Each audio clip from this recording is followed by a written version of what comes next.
Oh god, I forgot something. Just Alright,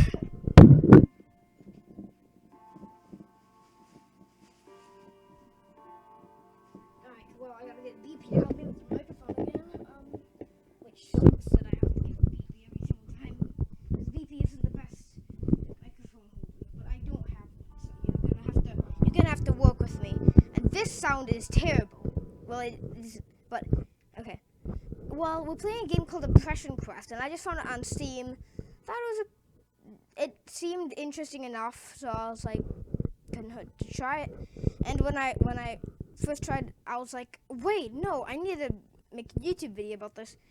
And I really don't like the sound that much because it's gonna interfere a lot with this. So Depression Quest is a game that deals with this is gonna be you guys can swallow those to this, I don't want to.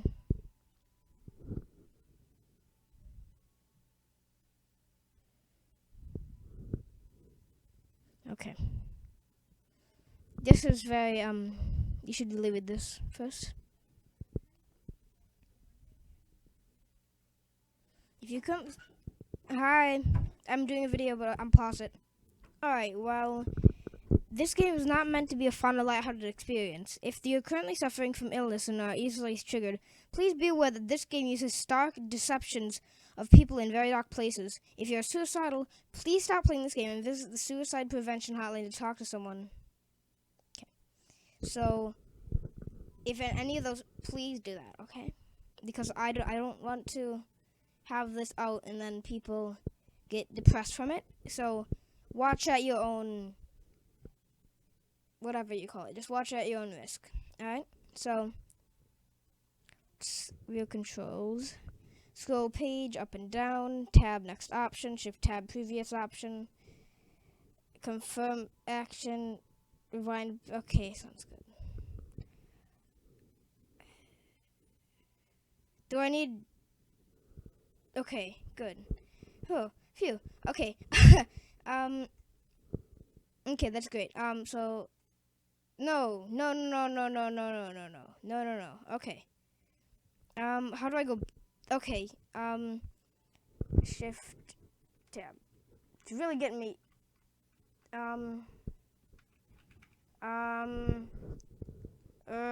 What do I do? What do I do now? Return. Wow. Resume game. Begin. It's early on Monday morning. You are a mid-20s human being. You have a significant other named Alex, who you are rather fond of, that you have been seeing exclusively for the past few months. The rest of your social circle consists of a variety of friends and acquaintances, some of whom you met at your day job, which is a little boring, but pays the rent. You'd like to be doing more with your life, as would your parents, but you're still in the process of figuring out what that means and how to go about it. You are also dealing with motivation issues that sometimes make dealing with these things difficult. You feel like this is probably your fault, and on bad days you can feel inwardly angry and down on yourself for being lazy, but you're not quite sure how you can break out of it, or how other people deal with these feelings and seem so very functional. You spend a lot of nights fixating on thinking about this, but never seem to do anything about it other than lose sleep. It's an unreasonably warm Wednesday evening. You spent the past several hours at work. The past week or so, you found your job motivation flagging more than usual.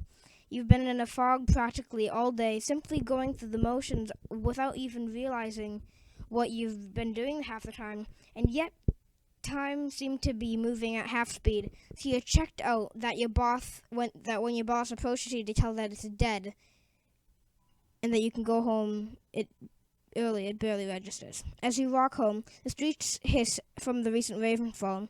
You know that your significant other will be in classes until late, another couple hours at least. You briefly consider using the serendipitous solitude to catch up on that project that you've been working on happily for the past few months.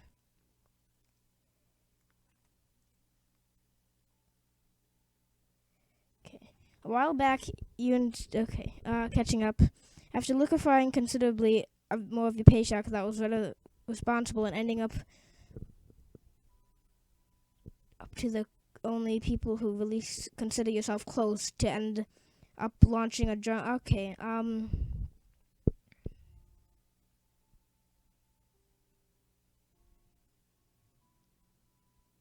no. Okay.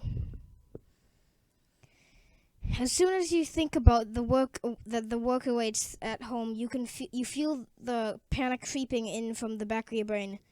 Unbidden, all you can think about is how incredibly far behind you are, and the amount of work seems nothing than less insurmountable. By the time you arrive home and change out of your uncomfortable work clothes, the stress is weighing down on you like a heavy, wet wool blanket. Your computer seems to be staring you down from your desk.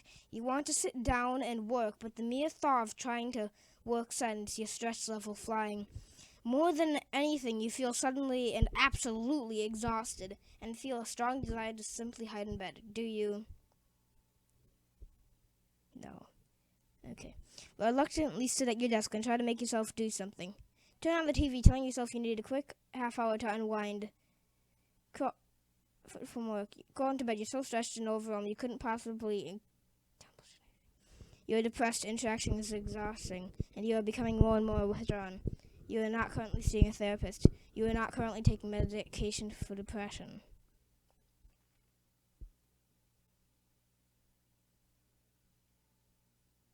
What do I do?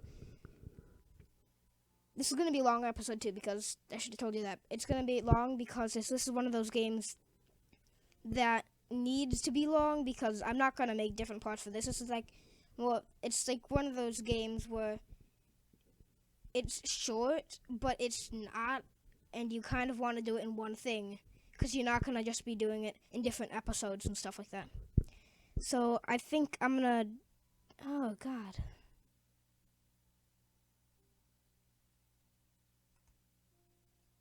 Just a half hour of TV, you tell yourself, absently grasping for the remote. You don't so much sit down as the conch as sink into it. You turn on the TV and start going through your usual channel routine. After a few cycles of this, you realize that you're not doing much more than thumb calluses and absently killing time. You check the clock and see that over 20 minutes have already passed since you sat down. As your self-imposed time limit creeps even nearer, you become more and more anxious. You stand up and walk to the fridge, telling yourself, I'll make just a quick sandwich and get to work after that. Can't be productive on an empty stomach, right? As you eat, you start pacing around your apartment, heading past your bedroom in the process. You stop in the doorway as if physically unable to cross the threshold. Familiar waves of exhaustion start racking you you feel simultaneously tired and panicked. You close your door and head to the couch. It's still early yet, you tell yourself. As long as I get to work in an hour, I'll have plenty of time to be what the heck? It's still early yet. What the heck? Did you even go to sleep? In an hour, I'll have plenty of time to be productive. As you flip channels and let the CSI and Jeopardy rerun wash you over and sink you deeper on the couch, feeling at once encroached upon and shielded by, quite literally being swallowed up by it. As the second hour draws nearer, sure enough, you find yourself getting anxious and jittery. You repeat the fridge pace couch process a couple more times before you look at the clock and realize that several hours have passed and, not surprisingly, you've managed to get no work done. You crawl into bed, acutely aware of the fact that you have worked in the morning, and that any opportunity you had to catch up on your own creative endeavors today was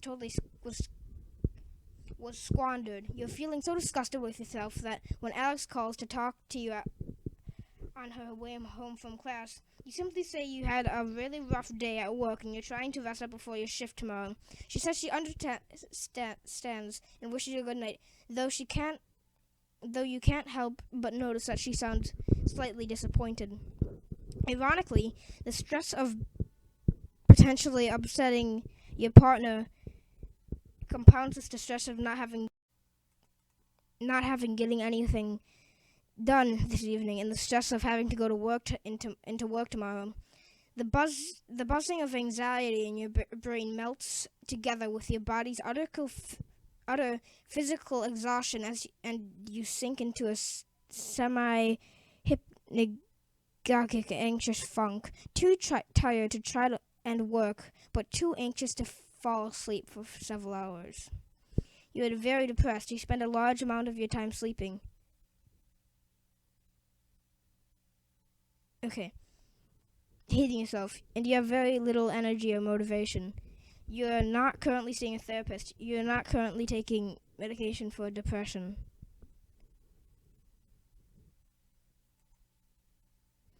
It's a mild Friday afternoon. Alec calls you from one of her classes telling you that there's going to be a really awesome birthday party tonight at her apartment that one of her roommates is throwing. You've hung out with this roommate a few times with Alex, and you get along well enough, but aren't particularly close. You don't have work in the morning, and have nothing else in particular to do tonight. You are feeling kind of run down, but you have been fatigued the most of the time lately. You mentioned that you're feeling ill because you're not sure how else to explain those feelings to someone else, and say that you aren't sure that you can make it tonight. There's a second of silence over your phone, but you swear you can hear the sound of your partner's face fall. She tries to convince you anyway. You haven't seen her this week, and she sounds pretty insistent that you come over. She even drops a few suggestively worded hints that you can stay over with them tonight at the party. What do? Shake off and funk and go have a good time with your girlfriend.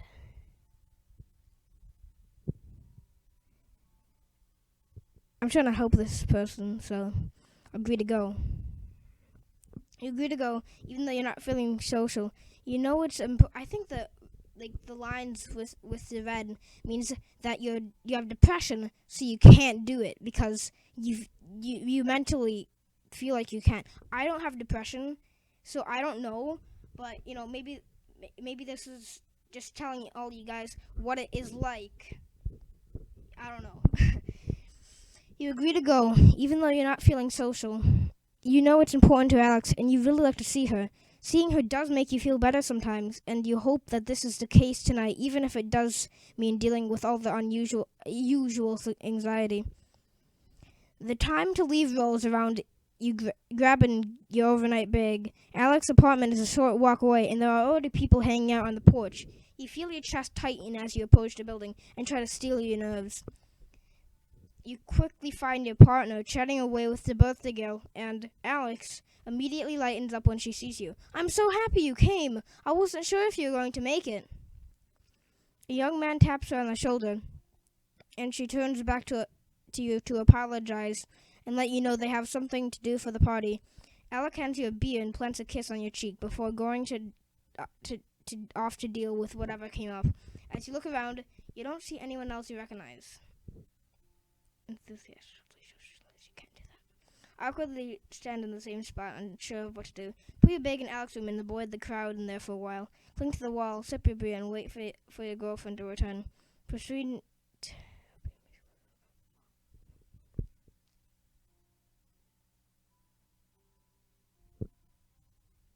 Let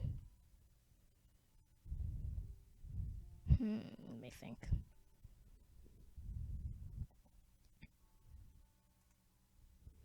Take your beer and shift through the crowd until you arrive at Alex's room. The room is actually empty of other party goers, and you sit on her bed as you set your bag down. Thankful for the personal space and feeling a lot less claustrophobic, you mess around on your phone while you sip your beer. You keep telling yourself you'll go back out in 5 minutes, but every time the time rolls around, you go back out and you feel the panic creep in. And you say rooted to the spot. You figure no one knows you're here anyways, so it's unlikely that you'll be missed. A few minutes later, Alex comes into the room. Oh, there you are. I was wondering where you'd going off to. I figured I might find you here. She sits on the bed next to you, buzzed enough to be slurring slightly. I'm really glad you turned up tonight to be honest. I really didn't think you'd show. It's really cool you did, really. You know she meant the statement lovingly, but you're not sure how you feel about the statement. It's a little afternoon on a muggy Saturday. Your mother has come over for a surprise visit, claiming loudly that she doesn't see you enough, so she decided to invite herself over. As you converse, she walks around your place, and you get the distinct impression that you're being expected. So what's going on with you lately? She asks abruptly.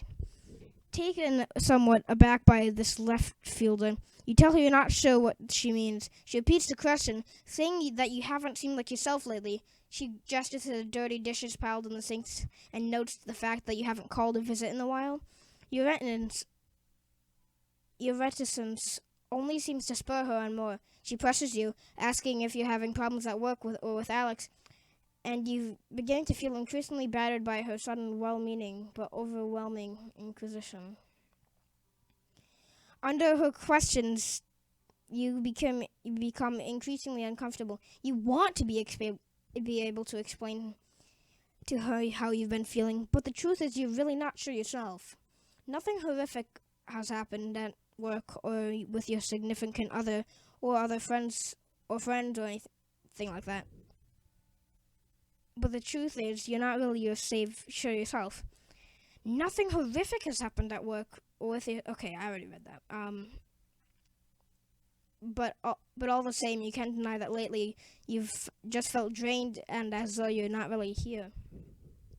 You wish you could tell your mother these things, but she hasn't been approachable about negative emotions in the past. She's the kind of person who holds the opinion that the solution to any problem is to simply try harder and maintain a positive attitude, a stance that has reared its head in past conversations.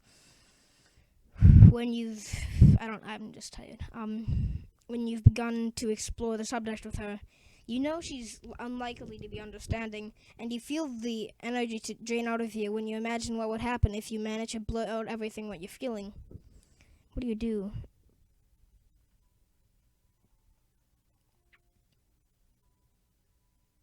Let her leave.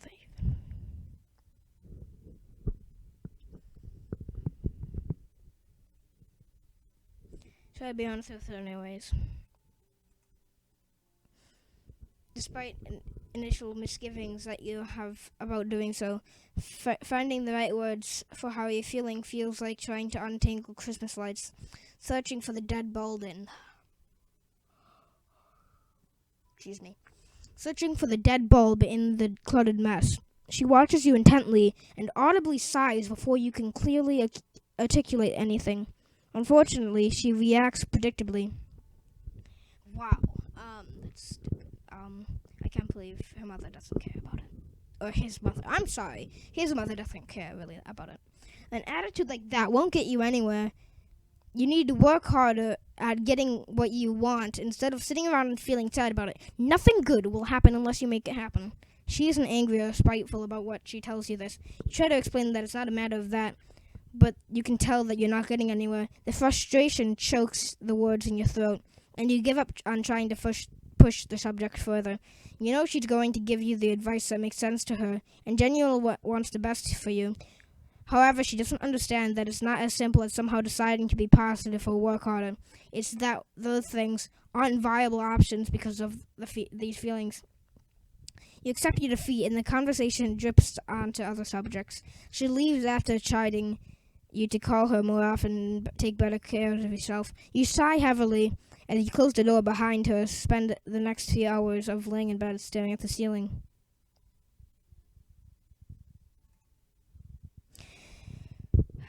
It's a lazy Saturday morning. You're idly clicking around as your phone rings. Sam, a co-worker of yours that you're friendly with, asks how you are and makes hurried small talk with you. You typically only ever talk to him on the phone when one of you needs a shift covered, so it's slightly awkward. You're waiting in anticipation for him to ask you to come in on short notice when he veers the conversation into a completely different direction. How do you feel about cats? He asked, Mine had kittens a few weeks ago, and I'm having an awfully hard time finding a home.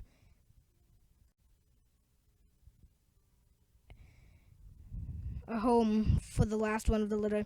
You don't have any pets, right? Oh my god, I don't. Oh, never mind. I'm just gonna keep it to myself.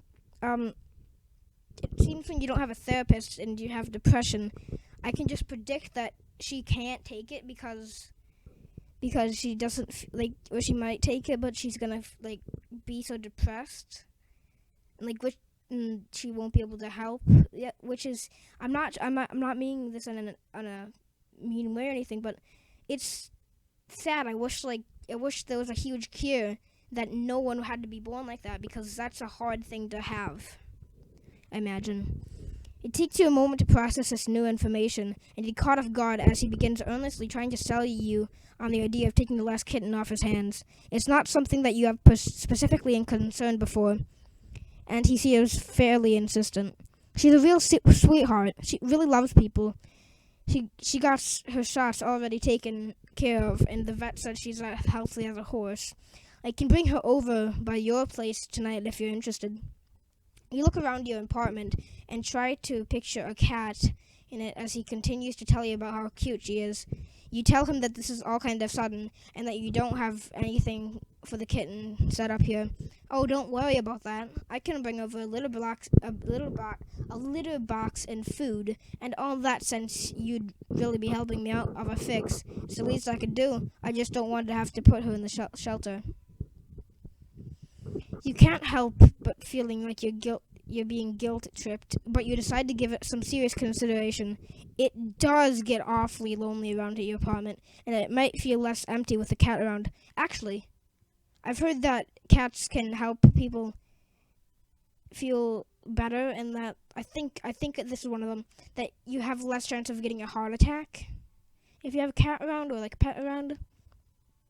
However, since you've been feeling so down, it might not be a good idea to take on the responsibility of a cat, even if they're fairly low maintenance.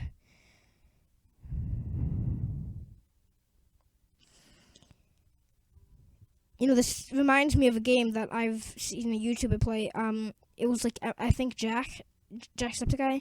Emily is away, and it's kind of like when you try to say some stuff, but when you click on it, it said goodbye every single time. So you had no options, and then it all came to a sudden 3 options, but there were 1 option. Goodbye and goodbye and goodbye. I think I'm going to play that game after this because I actually have it downloaded right now. Decline. If you take the cat knowing full well that you can take great care of it. Decline, even though you'd be totally capable of taking care of it and you're not much of a cat person.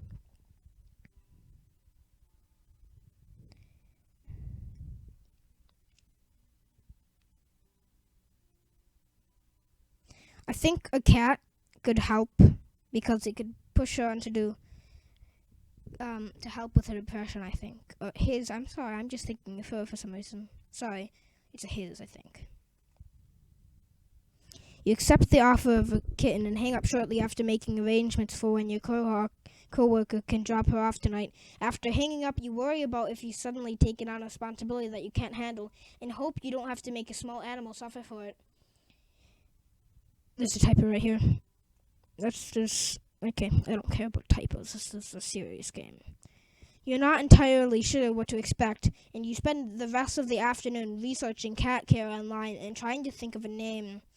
The evening rolls around, and you hear a knock at your door, startling you out of reading Wikipedia entirely too hard. You take possession of a small, terrified white and black kitten in a carrier, along with everything you need to start taking care of her. You take her into your bedroom, close the door, and open the door to the carrier excitedly. She cowers in the back of it, and you back off. Feeling slightly defeated, you remember what you researched on introducing a kitten to a home, and leave her alone to go mess around on your computer, hopefully checking over your shoulder ever so often to see if she has come out yet.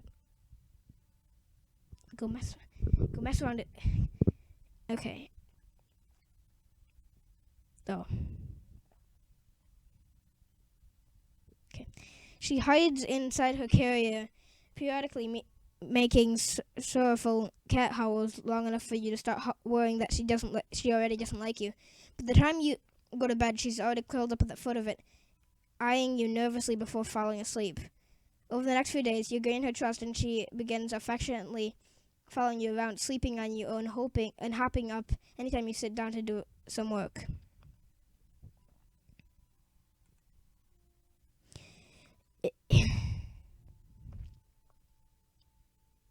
Okay. I have a sore throat for some reason. Not that bad. It's late Friday afternoon, and quitting time is just around the corner. A bright, clear day is giving way to a still, temperate evening. You can hear your co-workers all around you anxiously making plans for the evenings and weekends, but you're really looking forward to just go home and resting after what's turned out to be a very long week. A very long and taxing work week. Just before the end of your shift, you get a call from Alex. It seems a group of your mutual friends are heading out to a nearby pub for dinner and drinks to celebrate the end of the week. And they want to know if you'd like to come along. You tentatively tell her that you're emotionally exhausted from the work and a social outing like that would just take up too much out of you today. You encourage her to go and have a good time since you know it's been a while since she's gone out with friends. But the effort feels futile since you know that she isn't going to go without you. A couple hours later, the two of you find yourself in similar position on the couch watching comedy shows on Netflix, a box of pizza open on the coffee table in front of you. As you look around across the couch at her, you start to feel anxious. You feel bad about effectively forcing the two of you to stay in tonight. Again, while you are always appreciative of your partner's efforts to take your feelings into account and help make sure you're socially comfortable, and you sincerely worry that you're holding her back from enjoying a more fulfilling relationship. While she does seem to enjoy spending time with you, as the two of you sit in. Okay, I think I can make this bigger, actually. There we go.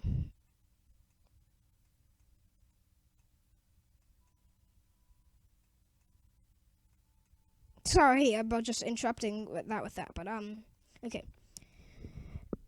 Well, she does, okay, your ever-increasing fear that your relationship is becoming one-sided weighs more and more heavily on you. You feel more than, oh my god, there's so much cross-off stuff. You feel more than ever like a burden or war to her, and it's virtually impossible for you to see what value you could possibly offer to her in return. Worst of all, this nagging fear has made you more self-conscious than ever, withdrawing ever inwards, and you started to pull away from Alex herself. What do you do? Despite the bad times, your girlfriend sincerely loves you. Relationships are a two-way street, and you resolve to always be there for her, and she has been there for you. Tell Alex how important she is to you, and you enjoy your evening.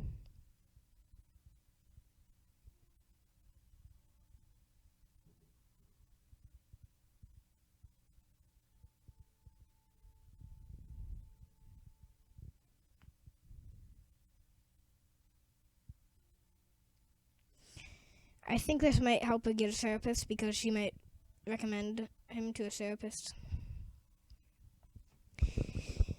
If you look over at Alex, who hasn't noticed you watching her yet, and try to parse the expression on her face, you worry that it's one of sheer boredom and bare tolerance. You wonder if she's thinking about all the fun things she could have been doing tonight if she wasn't trapped on this couch for you, ordering from one of the same 3 takeout places that you always order from. A sense of disappointing her creeps over you, and as you picture what the night could have been if you just accepted the invitation she made earlier. Well, I didn't have a choice. I know this is a pretty boring Friday night for you. Are you really happy with being with me? Being like this? She turns to look at you. Forehead wrinkled. Why do you ask me that so often? You feel her body stiffen and pull away from yours just a little. Allow me in. You start, but are unable to try to think of how to answer.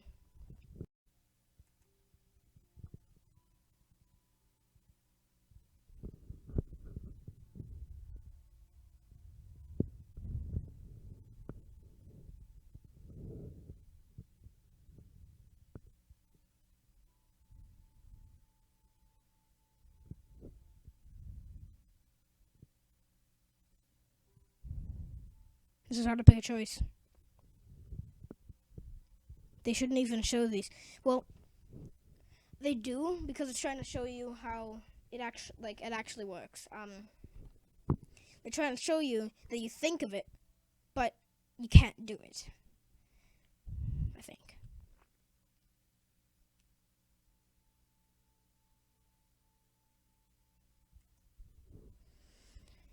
Excellent. What do you mean by that? I just mean usually you like going out and doing things, partying and stuff, you know. She says it fall against this house. It's not I want to do those things all the time. I like nights in too, just like everyone else.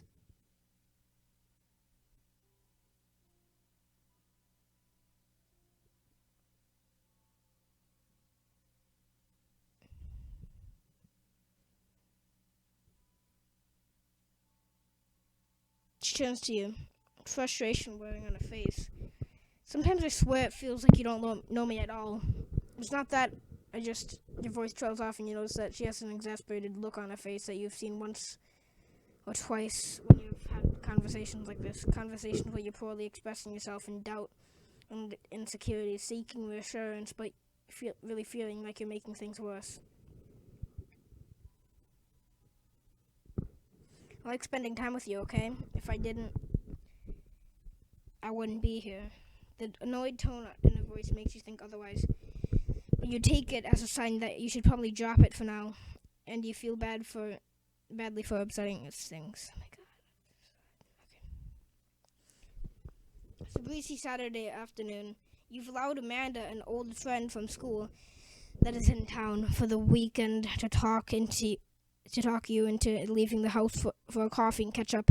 You meet her in a small cafe and talk about what you've been up to since you've last seen each other. And you can't help but feel like they're a lot more accomplished and interesting than you are while listening to them talk their life after school.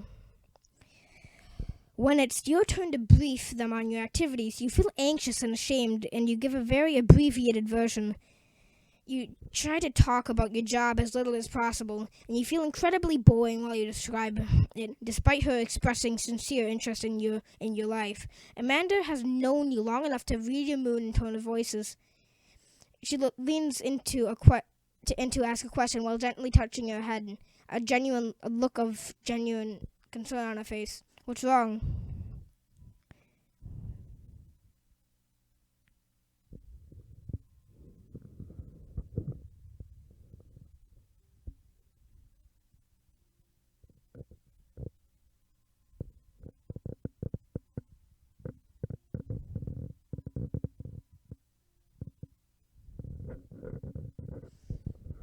I wish we could just pick this one right here.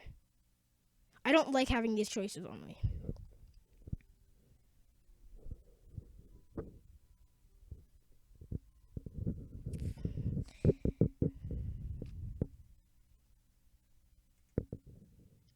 Such a small question, but it feels like a blow to the gut. You surprise yourself when you realize your tightly clenched fists are beginning to shake slightly. Despite your best efforts, you feel tears begin to sting at your eyes. You try to disguise this by tilting your head up and praying that they'll stuck back in. She suggests that you two get out of there, and you feel mortified. She offers to go back to your apartment with you, but the two of you end up taking in her car for 2 hours, as the words just pour forth from you. Amanda seems unsure of what to say at times, but she listens and rubs your back as you sob and talk. She's asked if you've gone to a doctor about this, and you admit that you haven't. She mentions that her mother is seeing a very good therapist in town and offers to ask about it. You're not thrilled about the idea of going to a therapist, and even less thrilled that Amanda might be telling someone about your problems, but she persists and tells you that she'll email you the doctor's contact information later in the week.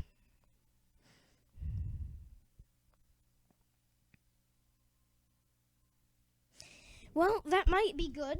It might. It might be good. Okay. It's a glaringly Sunday. It's sunny Monday, and one of the few days that your brother Malcolm is in town and free long enough for you to actually see each other. You have a dental appointment, but you make plans for him to pick you up afterward. Your appointment takes a little longer than expected. Your dentist tells you that you've been grinding your teeth in your sleep to a worrying degree. Given how nearly everything in your life has been feeling enormous and stressful lately, this doesn't come as a surprise to you. He suggests that you try to reduce your stress levels and fits you for a night guard. It feels awkward and too big for your mouth, and you feel embarrassed looking at your puffed face out in the mirror with it in.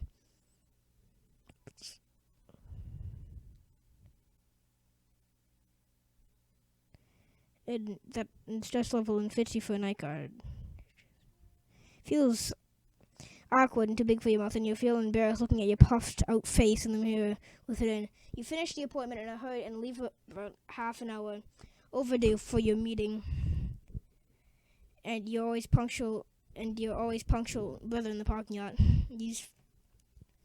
You finish up as quickly as possible and leave the building to scan the parking lot for your brother's car, but you don't see his old Civic anymore. You pass by a blue Camaro and jump as it beeps at you, causing you to jump in surprise. It takes you a moment to realize it, but it's Malcolm's in the driver's seat. Alright. That's great. You hop in the passenger seat and compliment him on his new ride and mentions that it's a perk of promotion that he's been recently obtained at work. He starts telling you about how much more money he's making, how his career is really taking off, and how he's starting to look at houses with his wife soon.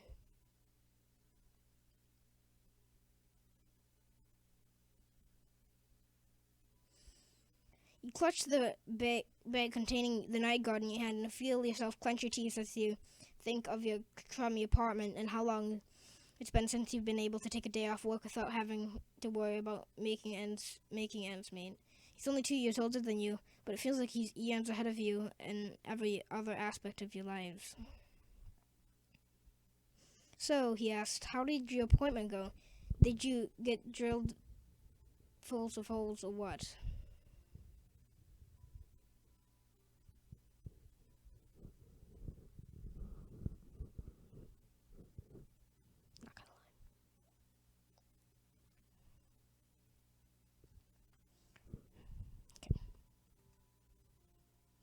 Dentist says I'm apparently grinding my teeth too much when I sleep.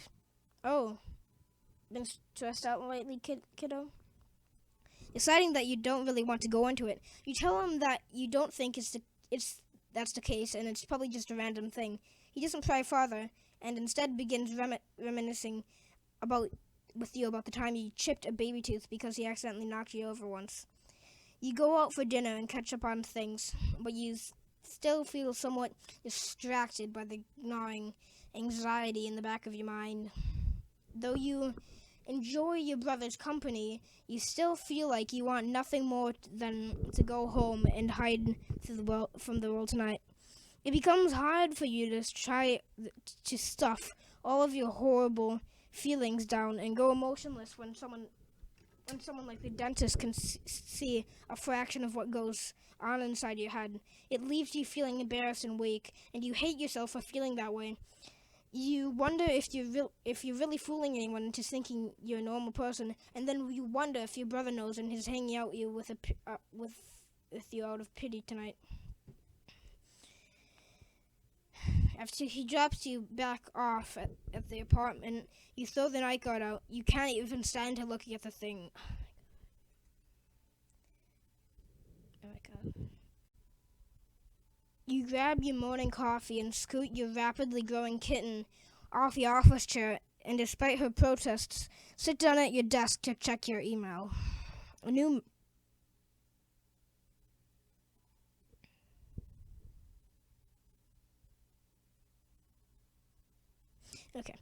A new message pops up in your inbox almost as soon as you do.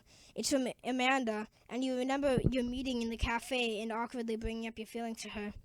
Subject. What the heck is that? What subject? Hey, buddy.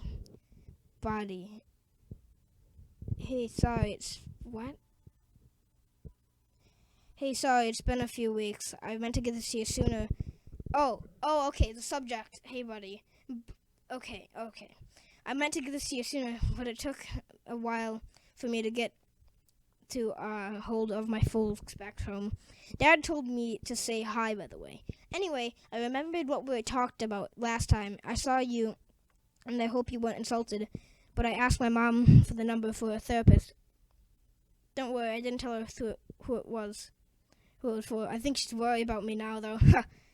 Anyway, the number is 647-723-5274. Is that... Hey, I actually think... I was gonna say, because if it was a fake number, I think it would be 555 right here, but maybe it's actually a real number for people to get help for people to get help, I guess. And I could recommend people that know like this. I don't know. It's a really good office. You should look into it. Talking to someone never hurts. If you're worried about money, don't be. The one of the field has a really good sliding scale free system and it won't charge you what you can't afford. I hope you're feeling better. It was really nice to see you again. It's still early enough that you could call and make an appointment today. Your kitten curls up on your laps as you consider what to do.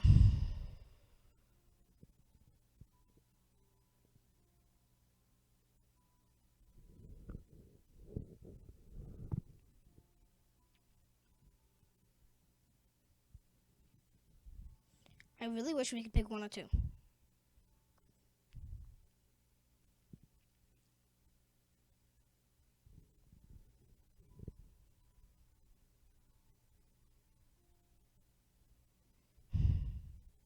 Wow, okay. So, we'll see more without thinking more.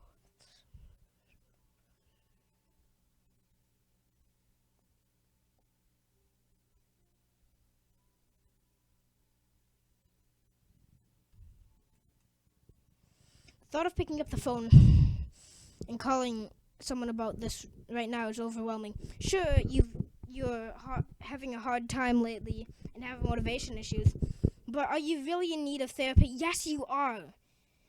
Sorry, I'm just like trying to talk to the person in the game. That's not possible. Shouldn't you be able to just get over yourself? What if they put you on medication that makes you feel like a zombie? What if you go... Yeah, this is worrying a lot. That's... Okay. What if you go to and the therapist looks down on you? What will Alex think about this? The therapist won't look down on you. The therapist will try to help you because they understand your feeling. Trying to think about all these things at once makes it a very big deal, and you decided to take your time to think on it. The rest of the day passes quickly, and that night you have a hard time trying to sleep because your brain is too busy thinking about all these things and imagining all of the ways it could go horribly wrong. The next morning, you check your email again with a blurry answer. I know what that means. Like, you just wake up and then when you look around, you can't even see anything because, like, the image just stays like that. Amanda's email is still there, seemingly waiting for you. Decided then you what?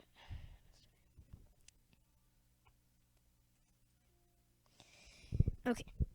You read through Amanda's emails three or two times, then sit and stare at your computer for a while.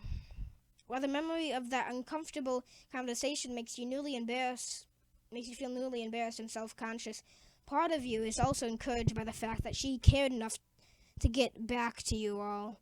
Sitting in front of your computer, you start to question these things, like whether or not Amanda sent you this number out of pity, or perhaps some sense of obligation after having listened to you.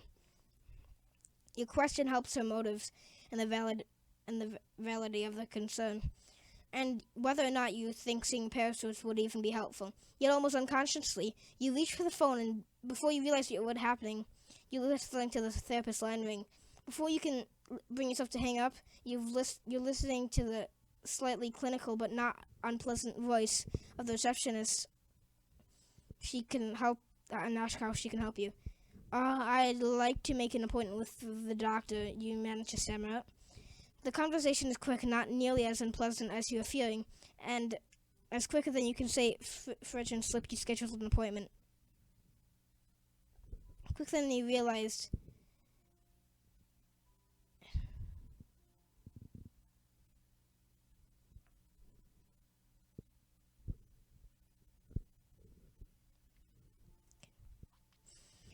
You have your first session with your new therapist, Dr. Susan Melville, a tall woman in her mid-40s with a disarming demeanor and patient eyes with the start of the slightest smile lines. She makes you feel comfortable fairly easily, which is a pleasant surprise after all of your anxiety over the appointment. As you leave, you make a second appointment. What? They didn't tell us anything about that appointment. You're still skeptical about all of this, but you figure you might as well see where this goes. The hardest part, it seems, was taking the first step. You're still not sure if and how you're going to tell your family or your partner, but you'll figure you'll deal with that when the time comes. Either way, you feel relieved that you managed to see this, though, instead of being paralyzed with worry about it. Even if nothing comes of it, you did something you said would instead of flaking out of running away. You're emotionally exhausted when you get home and collapse into bed. You sleep better that night than you have in a week, and you're not sure if it's because you were so tired when you got home, or if it's because of the therapist. Okay, here we go. Alright, you spent some time on the therapist's couch. You're having difficult finding the motivation to continue going to your sessions. I'm glad this changed so we can actually do this.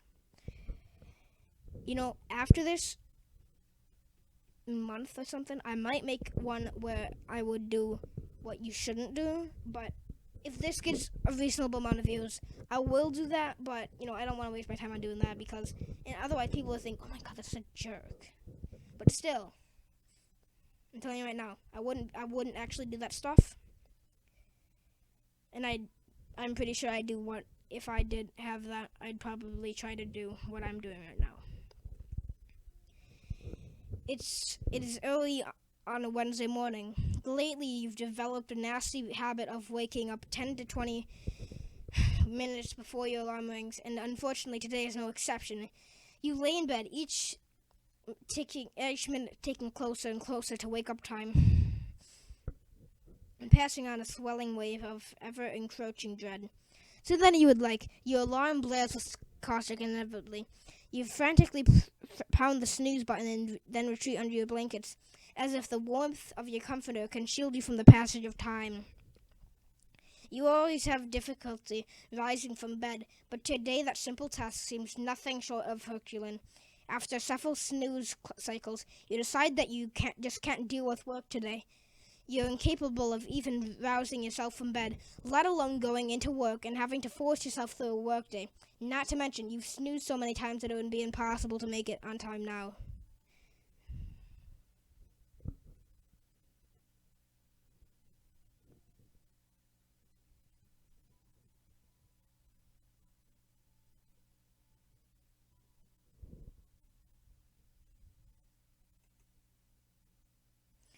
In the spite of the fact that your body is actively fighting you literally every step of the way, you somehow manage to drag yourself out of the bed and make your way into work.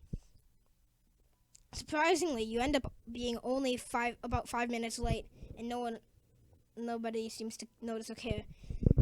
Though when you wake up, the simple act of being physically present at your job seemed like an impossibility. You're surprised at your own ability to push on through the day, while you are very far from enjoying, or indeed even really coping with of your job today. You seem to have slipped into a trance-like state of exhaustion, and time is nevertheless passing. Eventually, the end of the day rolls around, and you head home.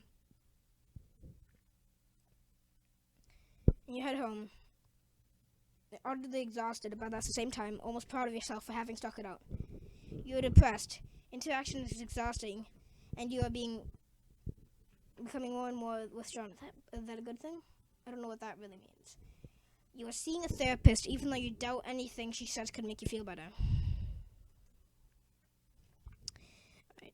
It's 2 a.m. on a Sunday.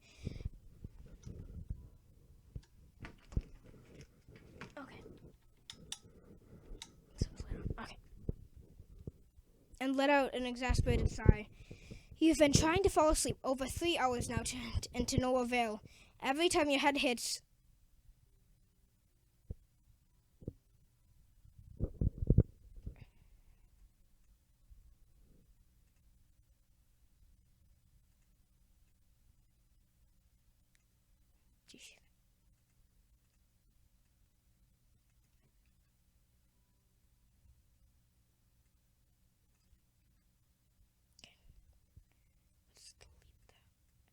But still, do you see that? It's completely... It's just static. Okay. Every time your head hits the pillow, you're overcome with anxious thoughts that wrap themselves around each other. Worries about your job lead to worries about your future, lead to worry about your very identity, and you're unable to shake them off long enough to doze off. Your eyes... I hate when that happens to me. Like, I just think too much and I can't go to sleep. Your eyes won't even stay shut as your mind races through imagined scenarios going horribly wrong, which you promptly attribute to your general worthlessness. Your thoughts run too fast for you to come to a satisfying conclusion on any one of them. Your room is completely silent, but the silence is given away to a loud static. I hear static noise sometimes. That's why it's completely static. Your heart beats loudly, and your worrying is beating a little too fast. Oh my god. You worry that if you focus too strongly on your racing heart, you'll freak yourself out hard enough that you'll have a heart attack. Wow. Oh my god.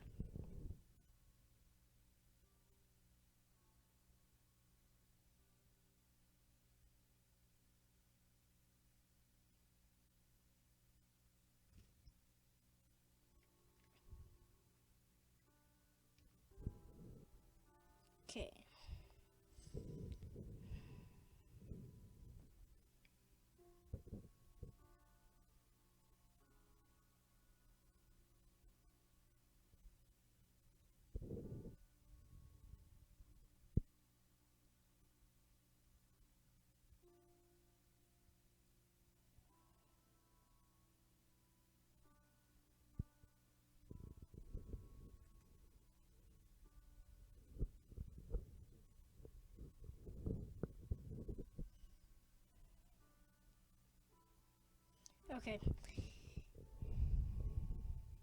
You get out of bed and head to your desk. Laying in bed with nothing but your thoughts to keep you company makes you feel like you're going insane. The harshness of light coming through the screen makes you squint as you turn it on, despite how often you find yourself in this exact situation. There have been so many nights lately just like this. As you're beginning to read a news story, an online friend of you IMs you.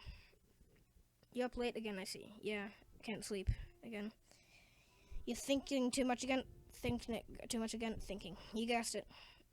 Want to talk about it? You end up in the attic for quite some time and think about how you've been feeling. He's always been easy to talk to about personal matters, and the added security of talking online helps. Being able to rethink what you say as you type it out and check it before you send it helps you gather your thoughts, and you find it less intimidating in a way to... I don't want to be that guy that thinks I can diagnose something, but I read a Wikipedia article. It kind of sounds like you might have depression. You should talk to someone about that, like a doctor.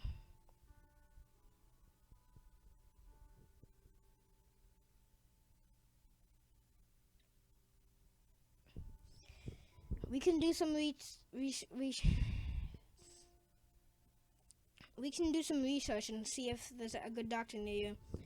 Stop.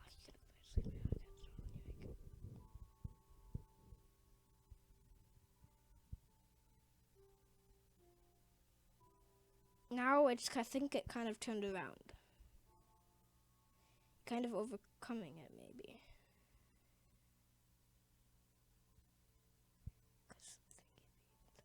because that's what she would have not been able to do. What she would have been able to do before, and not able to do this stuff.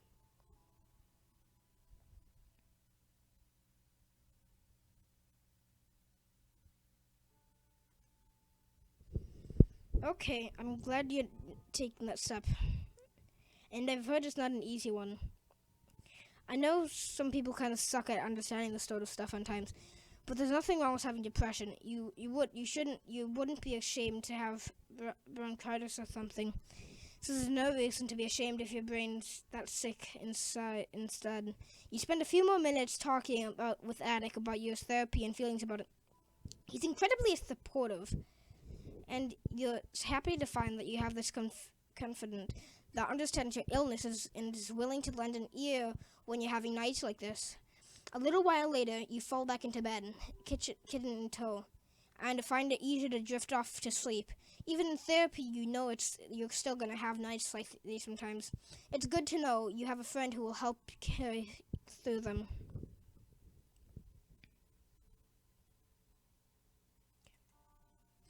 It's a chilly Thursday night and you've gotten off work.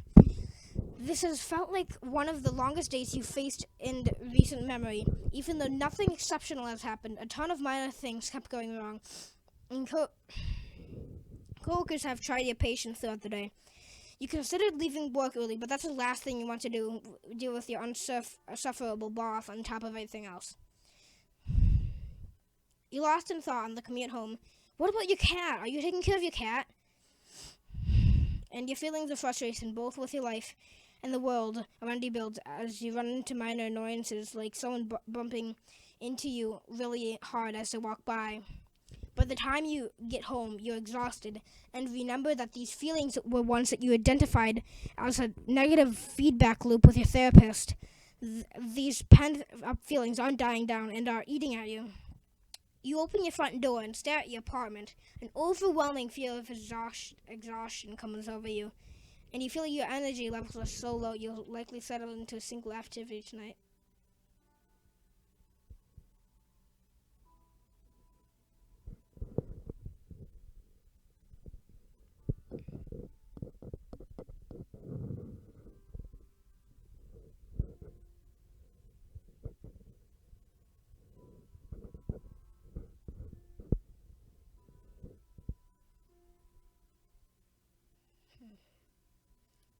Oh, I didn't mean to click that one. How do I go back? Shift. Oh, how do I do this again? No. Shift. Oh, how do I control again? Oh my god. No, dang it. Crap. What the heck is in the room? God dang it. I'm just scaring myself. Wow, okay. I don't know how I skipped that. How do I go back? No. Back. Come on. Shift. No, space. Okay, I don't even know. Sorry. Okay, bring it off and disappear for a while. You're thinking... I'm so sorry for skipping that. I didn't mean to do that. When I tried to go back, it didn't work. I meant to pick the second option for that one, but I accidentally... What you really want to do, more than anything, is turn off your brain and disappear for a while. You think resignedly into your couch and start playing video games, but you can't seem to focus on what's happening on screen. You cycle through a few of your online friends invite you to play a game with them, but the prospect of having to talk, let alone cooperate with other people, seems incredibly unpleasant. You decide to give the video games a rest for the evening. So you worry that you had offended your online friends and your next conversation will be awkward because of it. Giving you none of the... Okay.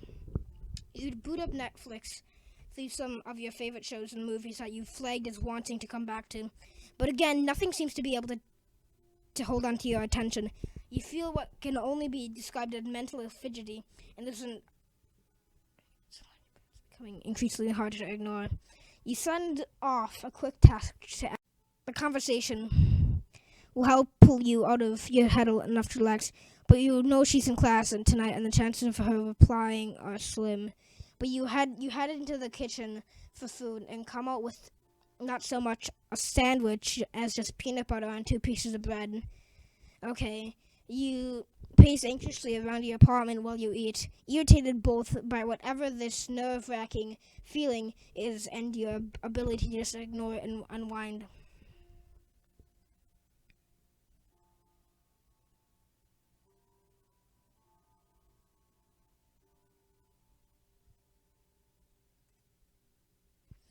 Alright.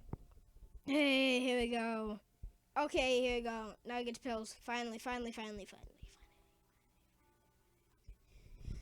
It is an utterly nondescript Wednesday afternoon, a type of afternoon that would completely fade from memory unless one made an active effort to preserve it.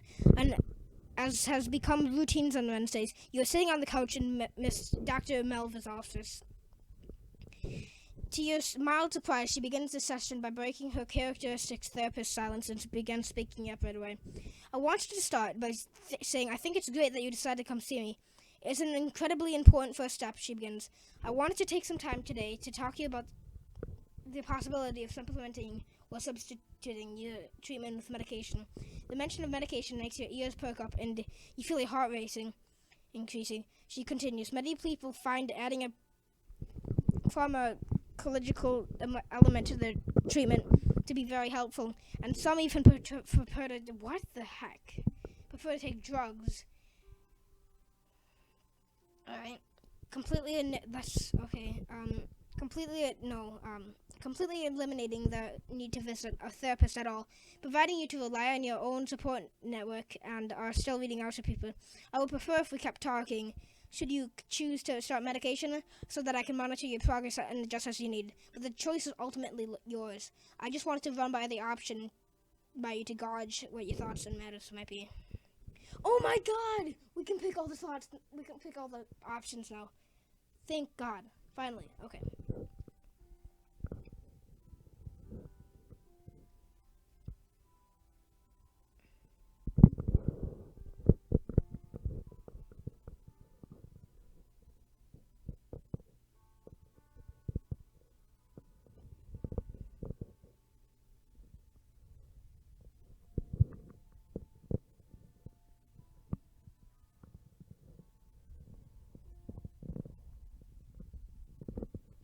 Okay, what is it again?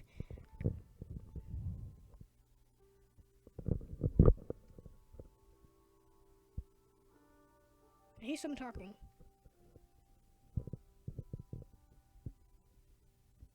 It's like... Do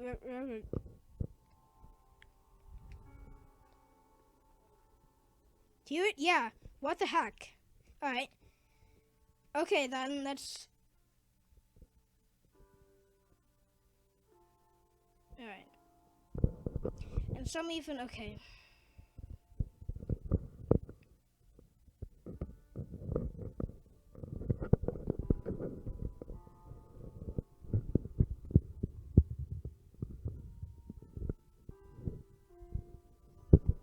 What is better? What does augment mean? Oh my god.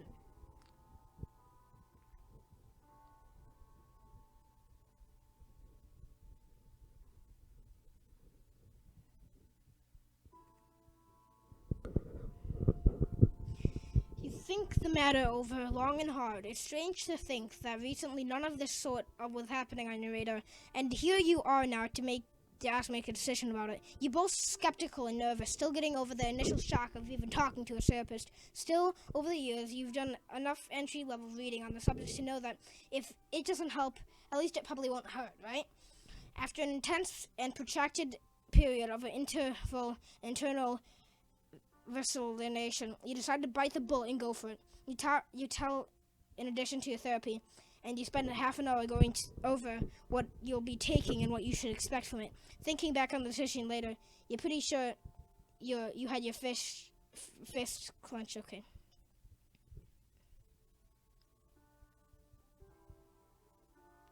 I hear someone talking. Sounds like that. Guys, listen to this. It's strange. It sounds like... Okay. It's a Wednesday evening, and you're visiting your parents' house for a holiday. It's one of those handful times during the year that you drive out to visit your old hometown, and you've seen random people you had gone to school with around town. Whenever bumping into them, their usual short versions of what you've done since graduating are exchanged. You've gone through a few of these today and been aware of how much you feel you haven't accomplished. When you were in high school, you had much larger plans, and you feel like you failed to manifest most of them. Even if you managed to, you've largely lost interest in what you thought you wanted to do growing up. Now you're not really sure of what you want to do, and you felt like you're lacking the ambition or to drive it to figure out. Everyone you've caught up with seems so much happier than you, like they got their lives all figured out, and you've kind of been feeling like a failure by comparison. Your brother Malcolm arrives with his wife and in tow, and that means I feel like there's a few typing errors in here. Maybe it's on purpose. Okay. In town, shortly before you all sit down to dinner, he's been traveling for his job lately, and you haven't seen him since the day he picked you up from the dentist. Your parents haven't seen him on the road before then. During dinner, they all catch up, and Malcolm talks about the amazing things he's done down the road.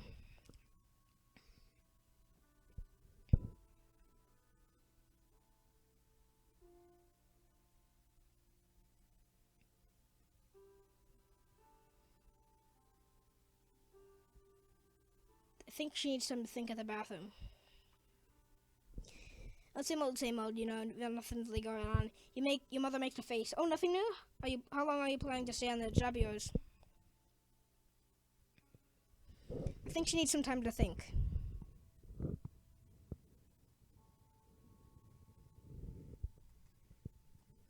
Your mother looks across the table at you expectantly. Everything inside you wants to run away. You have had this conversation with her enough to know that anything you say would either be a lie or would result in a lecture. After spending the day feeling like you're fairly ready, you can't really handle more of the same from your family, regardless of how well they mean. Actually, I'll be right back. I have to use the restroom. You excuse yourself from the table despite not actually having to use the facilities and head to the bathroom. Okay. To the bathroom. Actually, I'll be... Okay, you lock the door and slip down the toilet lid, taking a seat, and rest your head in your hands. You take a few deep breaths as your mind runs at its typical self-deprecating scripts. Thus, you feel it's a moment of relief. Even though you love your family, you really feel they don't know you at all sometimes, and this makes them exhausting to be on nights like this. You wish you could tell them what you're feeling, that sometimes it feels like you're lost in the woods, and if you were to drop dead in your apartment, the whole world wouldn't notice. You want to make her understand that the more often than not, you feel like an alien, like there isn't anywhere in this world that feels like a place where you belong, and that you have no idea how to fix it or what to do. You wish you could find the words so they could understand you, but you keep feeling like an outsider instead. Instead, you decide to remove yourself from the situation and calm down. You couldn't see a resolution where attempting those things would work, and needed a moment of space instead. You hear a knock on the door. Malcolm's voice comes through the door. Hey kiddo, you alright in there? You've been in there for a while. Yeah, I was just feeling sick. If there's anything I can get you, let me know. They're about to serve pie though, if you're feeling up to it. Yeah, I'll be out in a minute. Malcolm is quiet for a moment. Hey, just so you know, I'm really proud of you. You hear his big... It's a rainy night. You are hurrying through the rain to Alex's apartment at her behest. Though your pace is quick, the rain is steadily soaking up your pant legs as you traverse the town, and it's darkening your already poor mood. The call came while you were at home after a day of dealing with abnormally frustrating people. You've spent the afternoon trying to unwind and try somehow to work on your project done. Alex called and interrupted one of your trying to make progress and not getting frustrated at making progress, having a harder time making progress due to frustration. Repeat loops, and you haven't fully shaken off the feelings of being annoyed yourself from it yet. You knock on the door, and the third knock, you hear a voice call from the further apartment and come on in. As you cross the threshold, dripping rainwater in all the way, you notice that the lights are turned down very, very, very, very, very, very low in the apartment. You squint to navigate as you clutch onto your damp umbrella, but end up hitting your shin on the side table.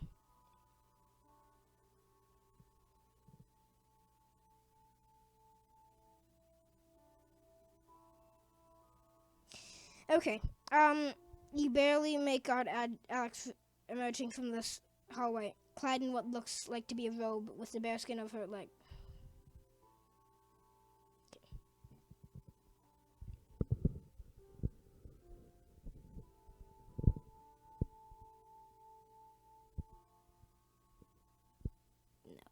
No.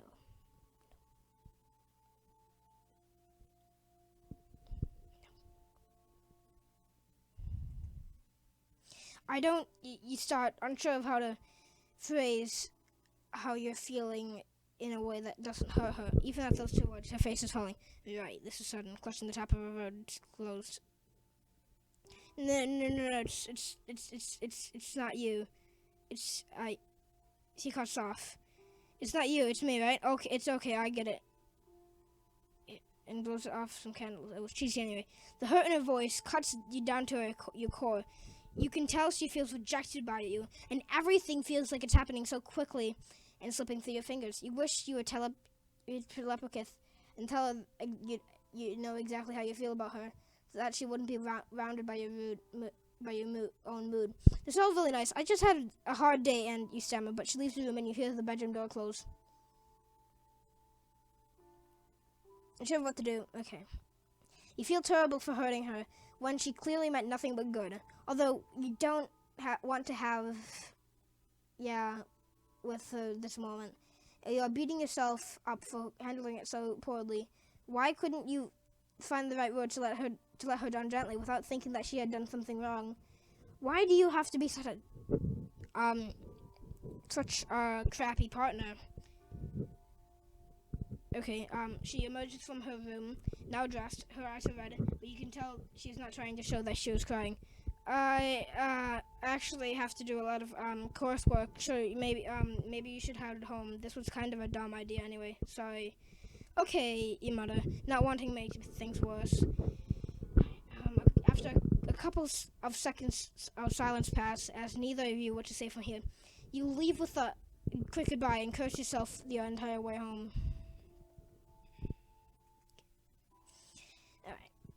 It's an early winter evening, even though it's not particularly late, the time of year has lent the sky an almost prematurely darkened cast.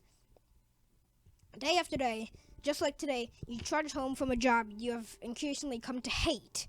On this day, your job misery seems to close. The sound is getting worse and worse every time, and not even shedding your rain-laden and uncomfortable work clothes helps you to unwind from your workday. Okay.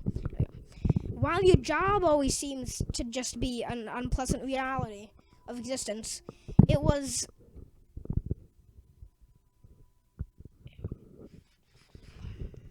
a position you sort of fell in unexpectedly, never expecting to work there in long term, and it's getting harder and harder to keep up.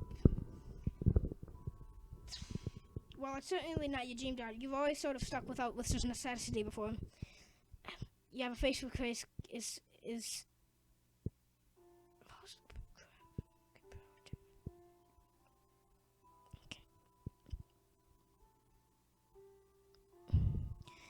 Try and at least be productive by focusing your efforts on your project tonight.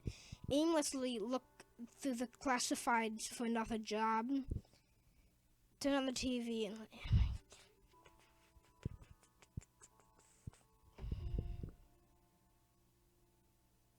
I don't know what the project is.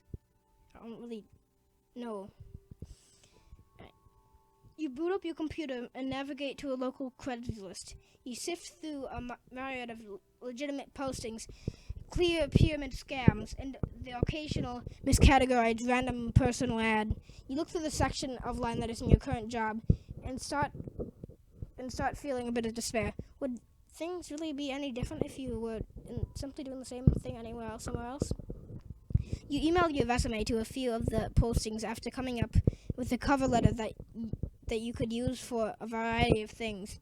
After you exhausted the postings for the last few days, you head back to the main page, the section that's more in line with the project than you've been doing, though it's a highly competitive, creative field that you don't feel remotely qualified for. Despite that, you click on the section. Scrolling through the postings, you daydream about actually holding a position where you would get to do something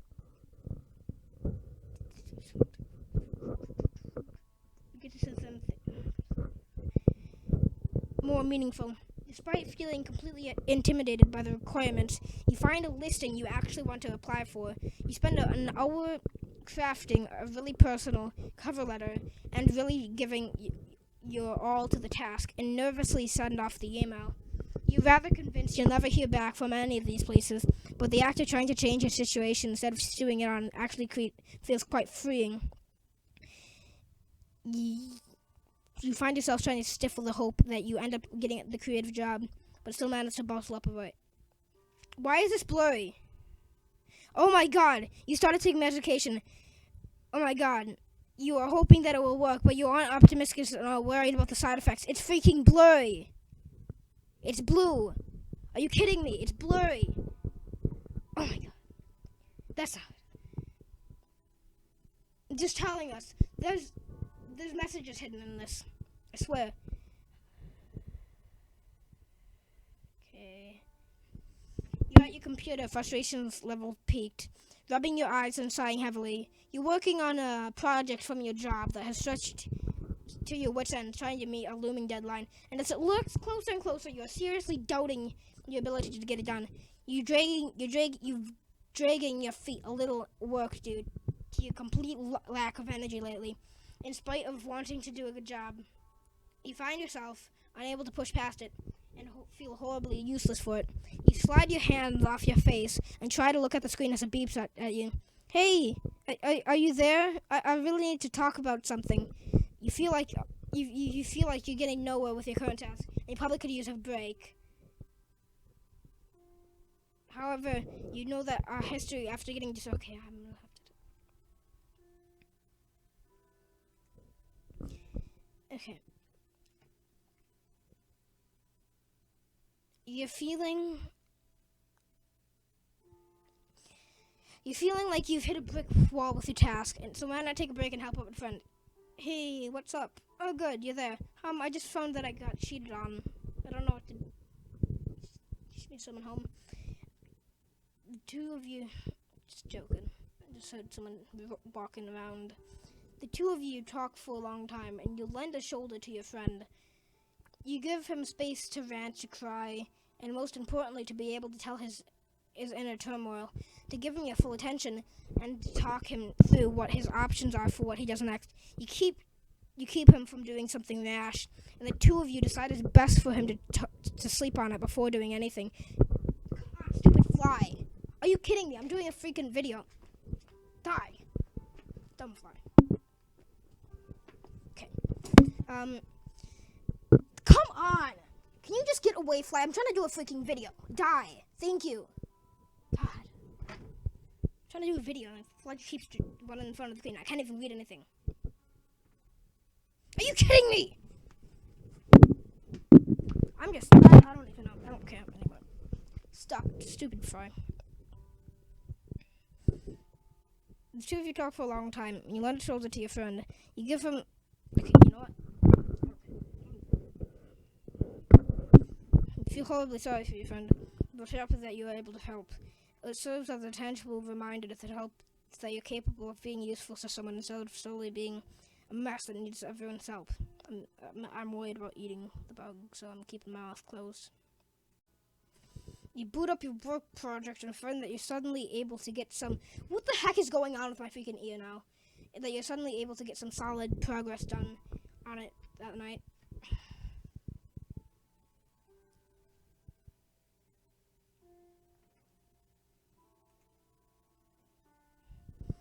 Sunday, Saturday afternoon. You're in deep thought away from home from therapy. However, you notice that at this time you're not in the same negative. Do the freaking noise again.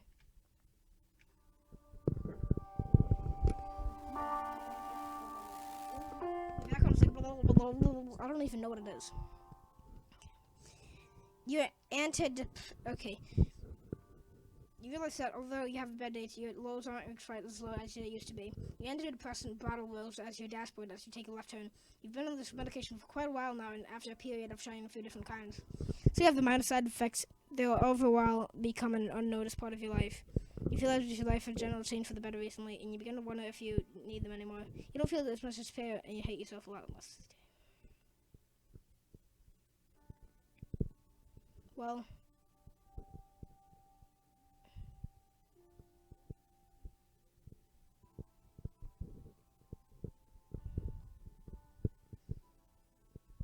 I think it would be best for her to go off meds because she seems she doesn't need to take them anymore. The next day, you stop yourself from taking all the tiny pill in the morning as per usual. The side effects have become an annoyance, and you're pretty convinced that you no longer need them. The rest of the day goes by normal, and you believe despair in the back of your mind reopens and, dang it! And reaches out to pull back in. You feel the familiar and anxiety choking you. All this feels much worse than the side effects of the came, and desperately and wait for the readjustment. You're not to mistake this again. Dr. Melville said this is a common thing for depression sufferers to experience. They feel better, so they discard the medication that they've been cured. However, it was just a sign that the medication was doing its job. She reminds you that depression is a chronic that needs proper treatment, and she asks you to consult her before augmenting a medication schedule in the future. It's God, sleep with thirst. What the heck is this? Is it a freaking blanket or something? You're at Alex's apartment, wide awake, and she's peacefully sleeping behind you. You've been laying here unable to shut your brain up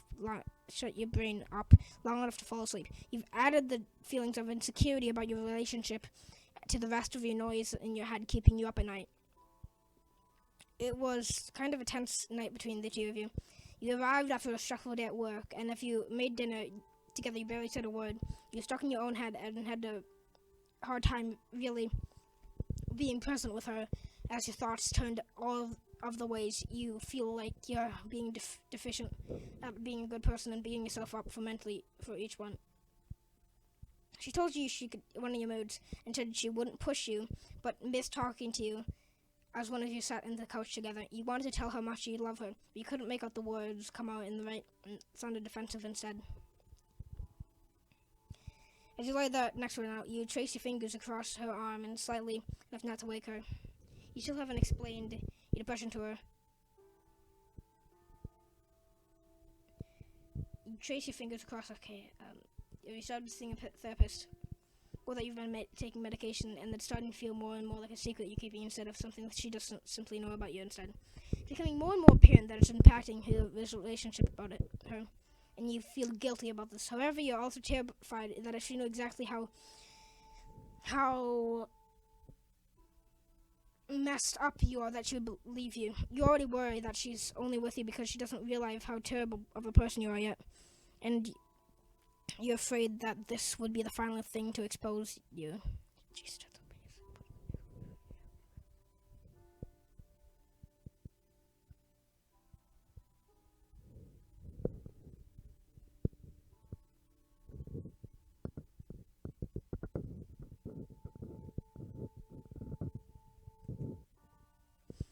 you feel like a jerk for accidentally waking you up, but you're afraid if you put this off any longer, everything isn't okay. Can I tell you something important? Alex sits up, running the sleep out of her eyes. For the rest of the night, you lay side by side, holding hands as you tell her everything. You tell her how it's more than just feeling sad sometimes, how you feel trapped by your own mind sometimes. And I'm still getting off the fact that this is a man and not a girl, because when I first thought of this, I was like, this is like feels like something like, as you tell her something. You tell her about going to therapy, how bad you feel about it, and it's working out for you. She listens to another typo right though. She listens the entire time, occasionally asking questions about how this and that worked, asking you to explain something farther. She occasionally she squeezes your hand and tells you she understands, and that she's sad you didn't tell her sooner.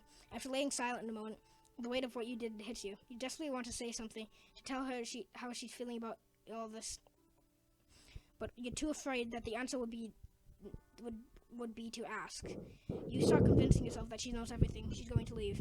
Someone could help deal with this. How can I help? What do you need me to do? She asks. You think for a second. The answer, I honestly don't know. I wish I knew how to fix this, but I don't know that I can do anything. I think it's something I just have to live with. She looks at you with sad eyes before kissing you on the forehead.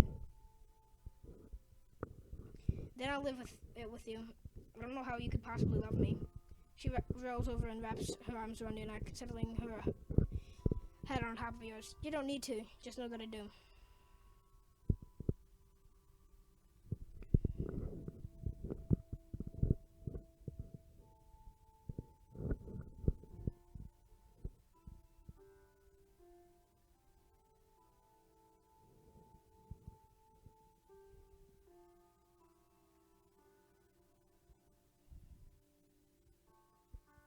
That's good. It's a Friday night, and you're laying across your bed feeling pathetic. As you're leaving work tonight, a group of co-workers asked if you wanted to join them for drinks. Feeling antisocial and put on the spot, you declined. You have a habit of doing this. You're often so convinced that you are weird and terrible that any invitation to hang out will end up in disappointment for those inviting you. You never feel like you know how to act in group outings, and you feel like a total creep, and it seems to come to you that you naturally don't to anyone who isn't you. You find yourself petrified of breaking some unknown social rule that you don't often go out. Now, however, you find yourself alone at home. This is longer than I thought. Your brain has begun telling how pathetic and how sad you are for being unable to just be a normal person and go out with the nice people. You can't figure out why you can't just go out and meet people and enjoy yourself. At the same time, you're also feeling like no one would possibly want to hang out with you if they really knew you because you're dull and weird anyways. With your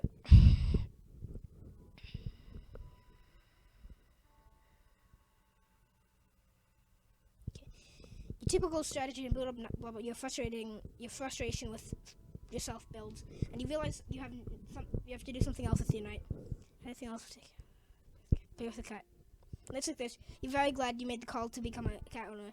Feeling too socially burnt out to interact with people, you go find with your cat. You chase it with a laser pointer for 30 minutes before she tires herself up. She pads over to you and collapses in the heap on your lap, purring loudly. Though initially she hated being picked up, you carry her to the computer desk and she doesn't object. Sitting in the lap,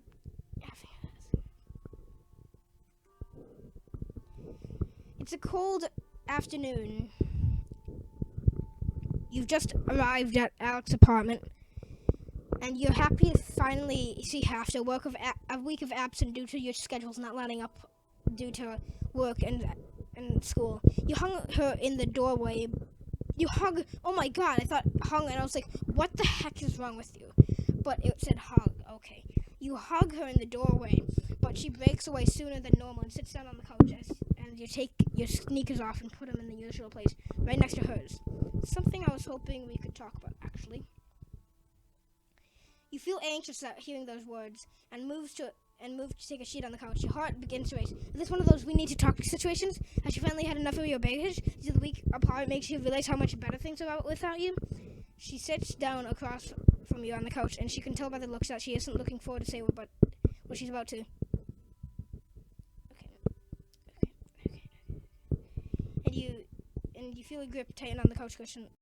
So she breaks eye contact and takes a deep breath, which spikes your anxiety.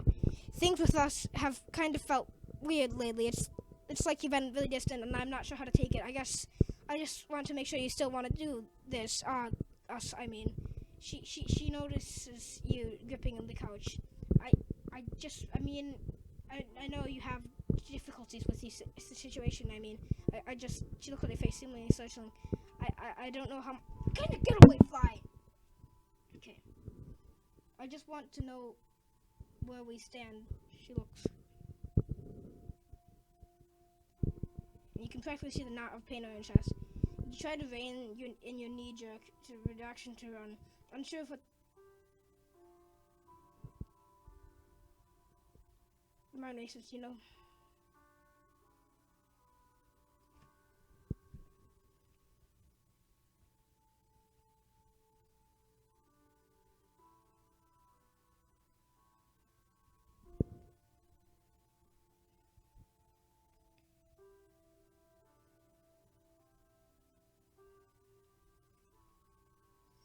You look at Alex's face and you feel your heart break. You never meant to hurt her, and you are torn up in your country frame. You feel like you can't help but let her down, and you want to fix it. You desperately want this relation to continue, to be stronger. It's one of the few good things in your life, and you feel like you owe so much to her for helping you as much as she has. You're not sure how to solve things, then literally remove the distance. Let's move in together, she said matter-of-factly. It'll bring us back together. We could fall asleep together every night. Reconnect with each other. You're really worried if Alex were to live with you, she wouldn't be able to deal with your days of being unable to get out of bed at night where you can do nothing but stare at the wall and panic. However, you're too afraid of losing her to deal with that right now. You want to show her that you're serious about the two of you. Maybe I can use this so we can finally get my act together. Maybe having you around will keep me from being. I'm not sure what to say. This is also sudden. She thinks for a really minute. Sure, we could try it. But we'll have to figure out the I have to. You interrupt with a tight hug, which seemed initially tense but loosened up too. You both recommit to making things work between the two of you. And you get exciting.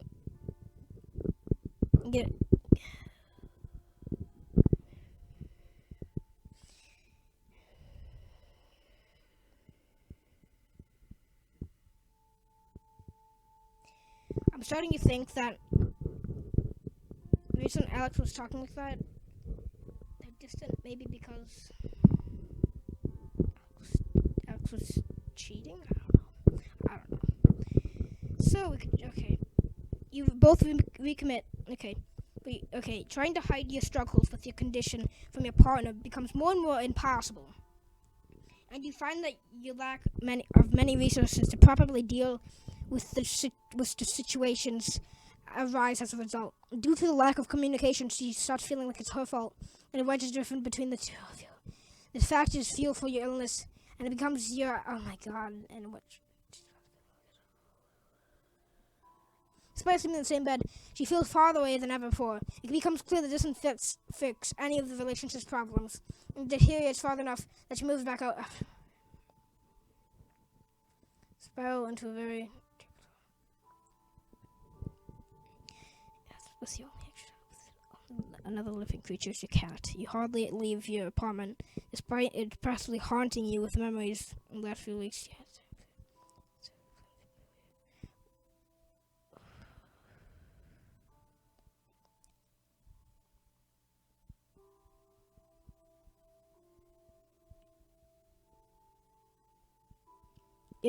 Are they still boyfriend and girlfriend? Get away from me, Fly! Are you kidding me? I'm opening my door. There. Now you can leave. You're welcome. Okay. It's December, and you return to your parents' house to celebrate the holidays with your family. Out the living room window, you can see the gentle flurry of snow drifting down to meet the pristine blanket of white from yesterday's unexpected Christmas Eve snowfall. And you quietly laugh to yourself at how incredibly cliche it seems. Still, as you sit down to dinner, you can't help but notice by being surrounded by the family. Your mom is running around frantically, while your dad sits at the head of the table drinking a beer and laughing with your brother Malcolm. His wife Karen there is too. We all get along with.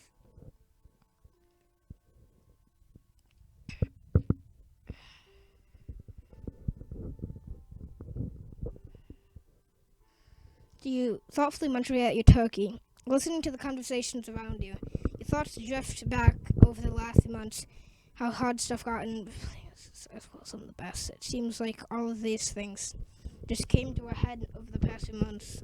With a sudden flurry of relationship turmoil and professional anxiety, social stress, of omnipresent sense of weight that seems you have just recently became aware of. You've drawn out of your every by your dad's familiar booming laugh as some cheesy comment Malcolm made seems to have hit its mark. Sitting at the table, you're suddenly immensely glad for this chance to be able to ignore everything for an evening, not having to struggle to try and explain yourself for once.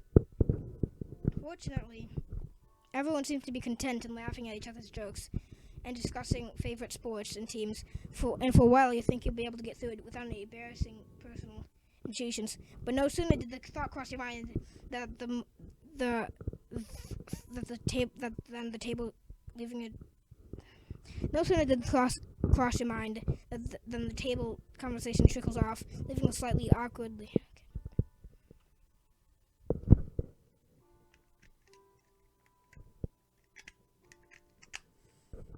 So how are you doing? Pointedly. It's such a simple question. Okay, I thought that was the end. I was like, well, you certainly can't say things over that have been easy. You're almost ready to let yourself believe that the worst parts are behind you. It might be difficult to see your past self loathing on most days, but even so, sometimes you can't help but notice the things that are getting better. One of the most difficult challenges you find yourself having to face on a daily basis is your job. In spite of your attempts at positive thinking, at other cognitive behavioral techniques Mr. Dr. Melville taught you, the prospect of going into work every morning still fills you with dread and you. Fortunately, you've been able to contain these feelings for the most part, and at least you've been managing your attendance and keeping a job and performance up so that you aren't making things worse by getting in trouble with your boss. Your employment situation may be far from ideal, but for now you're content to punch the clock and collect your paycheck. On some evenings, when you've been feeling particularly motivated, you've even caught yourself hunting through online classifieds and bookmarking some new jobs that look interesting. Who knows? You may not be far from taking a leap, trying something new.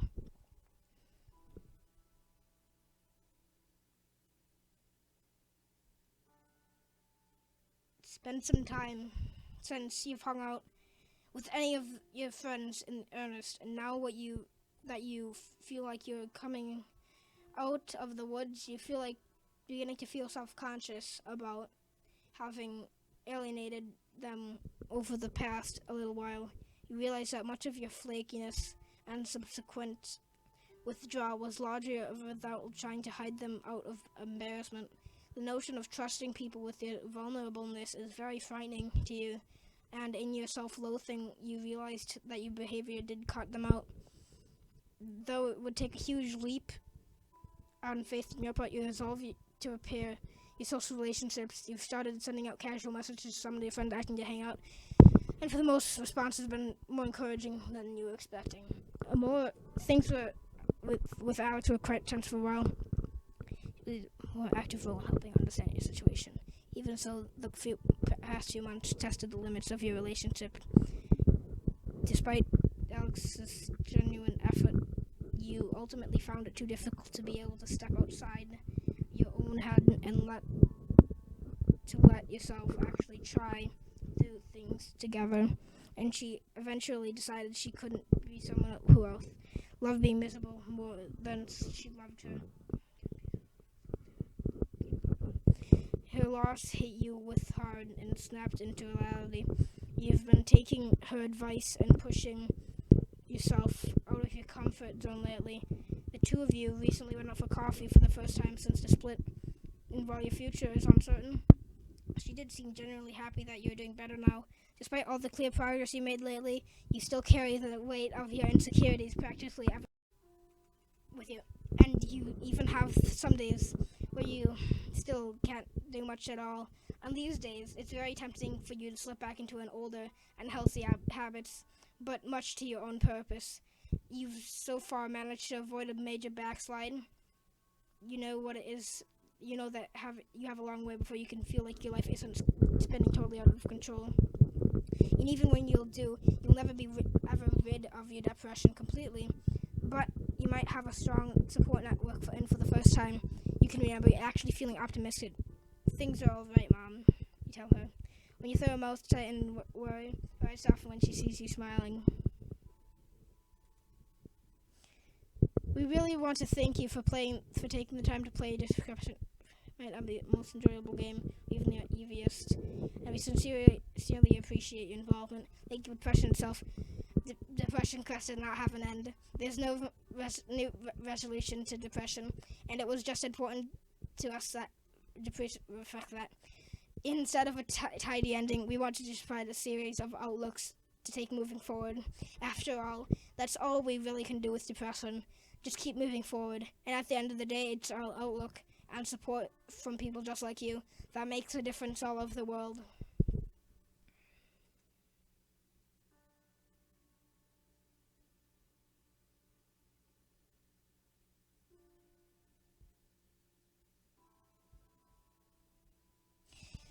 That was not a good game.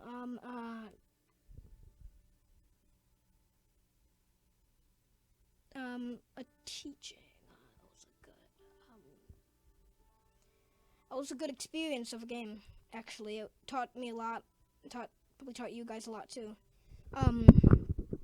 Thank you for watching this extremely long video. Subscribe, like, I don't know. All the other stuff. Thank you for taking your time to watch this, I don't know, hour-long video. I honestly don't know. But just thanks a lot. I'll see you later. The next video I'm probably putting out is probably Emily is Away or something like that. I don't know what it's called. Alright, bye.